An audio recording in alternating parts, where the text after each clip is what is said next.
पहली बार हमने वांट निकाली थी तो उसमें केवल 1,05,000 लोगों ने आवेदन किया। जब रिजल्ट सामने आया तो उसमें केवल 41,000 लोग पास हुए। हम लोगों ने उनको ज्वाइन करा दिया। दूसरी बार फिर 69,000 की हमने भर्ती निकाली। पहली बार की भर्ती में बीएड को यहां पर इसके लिए एनसीटीई ने एलिजिबल नहीं पाया था। तो जब एलिजिबल नहीं था तो उस समय 1,05,000 लोगों ने आवेदन किया। दूसरी बार एनसीटीई ने बीएड को भी इसके लिए एलिजिबल माना। इस बार जब आवेदन आए तो इस बार 5 लाख से अधिक आवेदन आए थे। तो स्वाभाविक रूप से मेरिट को आगे बढ़ाना पड़ा, हमें बढ़ाना पड़ा। 5 लाख लोगों ने आवेदन किया तो 5 लाख लोगों के लिए हम लोगों ने मेरिट को आगे बढ़ाया। अब इसके बाद ये कहना कि नहीं साहब आपको 40 और 45 को ही मेरिट रखना चाहिए, ये राज्य सरकार का दायित्व या जो परीक्षा अथॉरिटी है उसका अधिकार है कि वो मेरिट को किस रूप में रखें जिससे उतने ही अच्छे लोग आए जो सुप्रीम कोर्ट की मंशा है। अंततः हाई कोर्ट की डिवीजन बेंच ने प्रदेश सरकार के निर्णय को सही माना और सही मानने के बाद मुझे नहीं लगता था कि उसके बाद किसी प्रकार की वो चीजें आनी चाहिए। लेकिन ये प्रक्रिया, काउंसलिंग की प्रक्रिया जब आगे बढ़ती फिर से उसको स्टे किया गया है।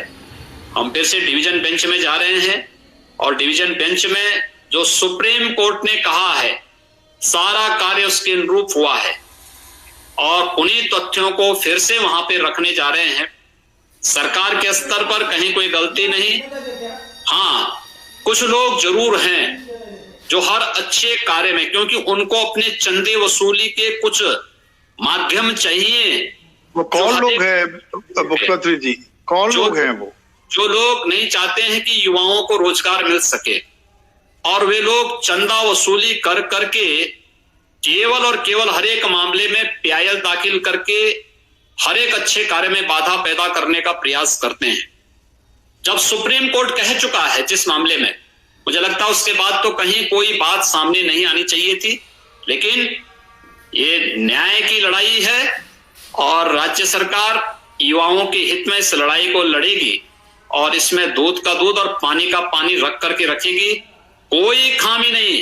अब मुझे आश्चर्य होता है कि इस मामले में जो तथ्य सामने लाए जा रहे हैं वो अपने आप में हास्यास्पद दिखाई देते हैं। खैर कोई बात नहीं, इसको कोर्ट के सामने इन बातों को रखा जाएगा। की मांग पर रख रहा हूं एमआरसी को लागू करने को लेकर और आरक्षित जो वर्ग है 69,000 में, उसके साथ कुछ अन्याय की बात कई लोगों ने लिखी सोशल मीडिया पर कि एमआरसी किस तरह से लागू किया गया, ये आपत्तिजनक है। इस पर आप स्पष्टीकरण दें। इन सब मुद्दों पर देखिए, अभ्यर्थियों के जो सवाल हैं जो सोशल मीडिया पर तैर रहे हैं, जो आप लोगों के माध्यम से आ रहे हैं, उन सवालों का वो सवाल इतने तरह के हैं। हर अभ्यर्थी अपने तरीके से भर्ती परीक्षा को संपन्न कराना चाहता है, वो हम नहीं कर सकते। देखिए, जो भी भर्ती हो रही है जिसमें आरक्षण के उन्हीं नियमों का पालन हो रहा है जो भारत के संविधान की व्यवस्था है, जो उत्तर प्रदेश सरकार के जो विधि सम्मत व्यवस्था है, जो कार्मिक विभाग के नियम और निर्देश है वो व्यवस्था है। बेसिक शिक्षा विभाग अपने स्तर पर इसमें ना किसी तरह का नियम बनाता है, ना कोई मनमानी करता है। अब इन मुद्दों पर अभ्यर्थियों की सुविधा अनुसार ना तो हम भर्ती कर सकते हैं, ना अलग अलग अभ्यर्थी को लाभ पहुंचाने वाले कानून बना सकते हैं। इसलिए ऐसे प्रश्नों का उत्तर मीडिया के माध्यम से मैं नहीं दे सकता। अच्छा मंत्री जी, एक आखिरी सवाल, 69,000 भर्ती प्रक्रिया आपका क्या आकलन है? चूंकि बहुत सारी चुनौतियां उसके सामने हैं, वो कब तक पूरी हो जाएगी, इस बारे में कोई बात हमारे दर्शकों के सामने रखें। नहीं, हम तो भर्ती प्रक्रिया को पूरी कर रहे थे।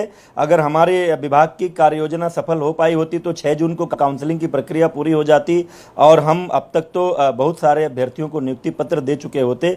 लेकिन अब बीच में माननीय न्यायालय का आदेश आ गया, उस आदेश का अनुपालन करना ही था। आदेश का अनुपालन करते हुए हमने काउंसलिंग की प्रक्रिया स्थगित की है और हम डबल बेंच में अपील में जा रहे हैं। इस बात के लिए, अपील के लिए हम जा रहे हैं कि हमको भर्ती प्रक्रिया को पूरा करने की अनुमति दी जाए। शेष जो यूजीसी के माध्यम से विशेषज्ञों की समिति बनेगी और अगर कोई संशोधन का सुझाव आएगा उत्तरों में तो फिर उस आधार पर हम कार्रवाई करेंगे, क्योंकि माननीय न्यायालय से ऊपर कोई नहीं है। जैसा माननीय न्यायालय का आदेश होगा उसका अनुपालन करेंगे, लेकिन हम चाहते हैं कि भर्ती प्रक्रिया संपन्न हो, उसके लिए हम अभी भी प्रयासरत हैं। बहुत बहुत धन्यवाद।